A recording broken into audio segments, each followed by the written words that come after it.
जो सुनवाई चल रही थी, पिछले 2 दिनों से जो सुनवाई चल रही थी, उसमें आज माननीय सीपीएस सुंदर ठाकुर जी की तरफ से जो उनके अधिवक्ता थे, उन्होंने आर्गुमेंट्स किए, क्योंकि ये बहुत बड़ा कॉन्स्टिट्यूशनल मैटर है जिसमें प्रदेश विधानसभा, प्रदेश सरकार किस प्रकार का कानून बना सकती है या इस प्रकार का कानून नहीं बना सकती है।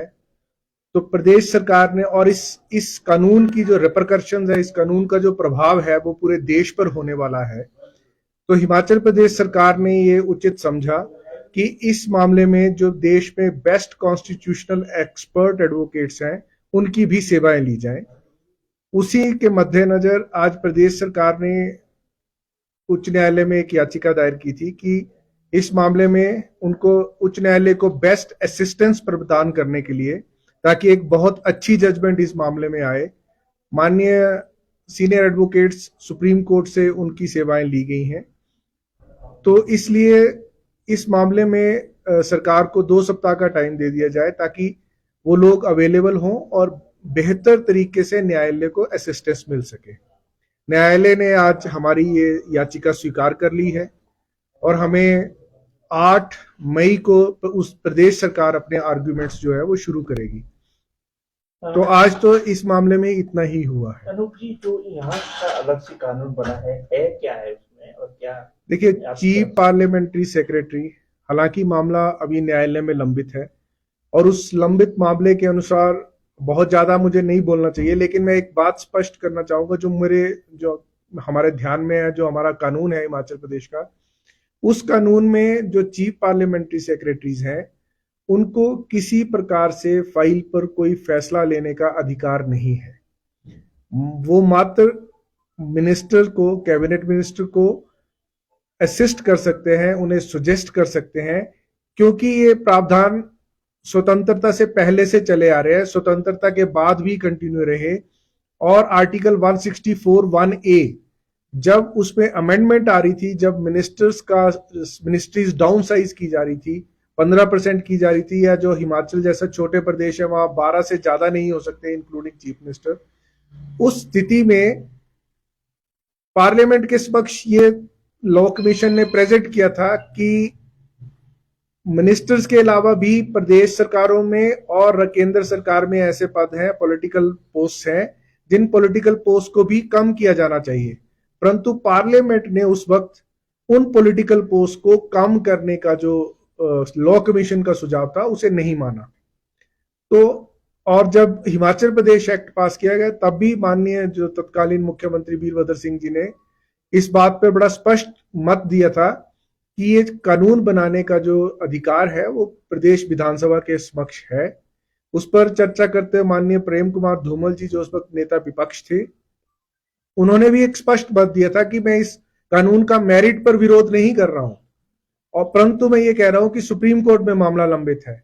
और एक बात, बहुत इंपॉर्टेंट बात जो इस मामले में है कि इस सीपीएस एक्ट का अगर सबसे ज्यादा फायदा हुआ तो भाजपा के सरकार के समय में सतपाल सिंह सत्ती, जो आज याचिका करता है, जो इस एक्ट का फायदा लेने के पश्चात आज न्यायालय को बोल रहे कि ये एक्ट रद्द होना चाहिए, उन्हीं की पूरी टर्म उन्होंने एज सीपीएस और पीएस काटी है।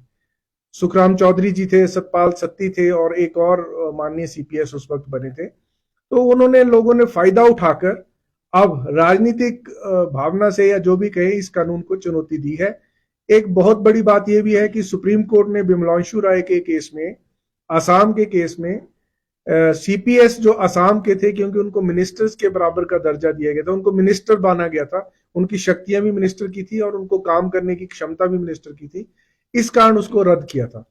परंतु हमारा हिमाचल का एक्ट जो है वो इस पर अब आगे बहस होगी और उस बहस के दौरान ये स्थितियां स्पष्ट होंगी कि, और न्यायालय को भी एक बढ़िया असिस्टेंस मिलेगी भारत के सबसे बेस्ट विशेषज्ञ जो हैं, जो संवैधानिक विशेषज्ञ एडवोकेट्स हैं। तो मेरा यकीन है कि इस मामले में बहुत अच्छा निर्णय आने वाले भविष्य में आएगा। 8 मई को कौन कौन से संविधान विशेषज्ञ, सीनियर एडवोकेट पेश होंगे और क्या उम्मीद करें? आप कह रहे हैं कि महत्वपूर्ण मुद्दा है, क्या 8 या 9, क्योंकि सुनवाई 2 दिन तक चली रहेगी, क्या जल्द फैसला इसमें आ सकता है आपको, क्योंकि आप भी एडवोकेट जनरल है, आपकी क्या राय है? देखिए, जो संवैधानिक विशेषज्ञ आएंगे, मैं पत्रकार महोदय से कहना चाहूंगा कि वो उसी दिन देखे तो बढ़िया रहेगा। तो मैं आज तो उसके विषय में कोई डिस्क्लोज नहीं करूंगा, परंतु फैसला करना ये न्यायालय के क्षेत्राधिकार में है।